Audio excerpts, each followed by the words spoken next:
النصر بيضرب الوحدة بالستة النهاردة، مباراة ولا أروع. كريستيانو بيحط 3 أهداف هاتريك، بياخد الكرة معاه وهو مروح. ساديو بيهدف، اوتافيو. المباراة النهاردة كانت ممتعة جدا، لعب وأهداف وإثارة، بس كان ناقصها الجمهور يكون مالي الاستاد. الجمهور ده لو كان مالي الاستاد امبارح واحنا 6-0 كانت الدنيا هتبقى مولعة نار أكتر من كده. جمهور الشمس لما بيكون مالي الاستاد بيخلي الاستاد عظمه وروعه، مفيش احلى من كده. فمليون مبروك لجمهور الشمس، جمهور العالمي. السكور بتاع امبارح كان عالمي والاداء عالمي، بيليق جدا بفريق النصر. ايوه كده، ايوه كده، خلوا الروح ترجع كده للملعب وترجع للعيبه، ونشوف لعب النصر اللي بدأ به الموسم من البدايه. انا عارف ان المشكله كانت الكبيره اللي بتواجه الفريق السنه دي هي كثره الاصابات، فالحمد لله قدر الله وما شاء فعل. دلوقتي الفريق مكتمل وبنشوف اجمل اداء واجمل لعب في الدوري السعودي من الفريق العالمي. كريستيانو النهارده بتسجيله للهاتريك بيوصل للرقم 32 في الموسم ده،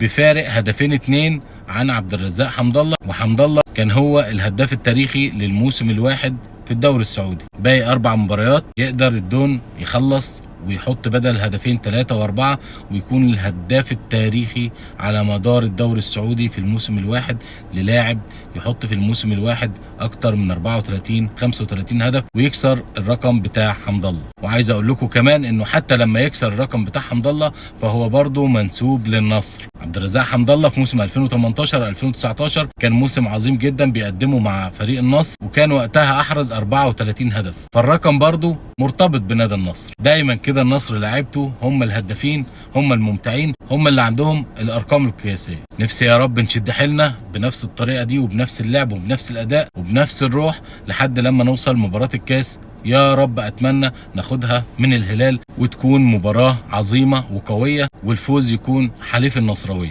عايزين نشد حيلنا في المباريات اللي جايه كمان في الدوري، عايزين فوز وانتصارات متتاليه حتى لو مش بسكور. ما نبصش للستة، خلاص الماتش الجاي مش شرط يكون 6 ولا شرط يكون 5 ولا شرط يكون 4، المهم ان انت تكسب وتعمل اداء رائع وبس، تلعب لعبك لعب النصر، ومش مشكله ابدا موضوع السكور ده. مبروك جمهور العالمي، الف مليون مبروك. مباراه كانت جميله جدا وكانت ممتعه، وان شاء الله نشوفكم في مباريات تانية وبالتوفيق دايما للعالمي.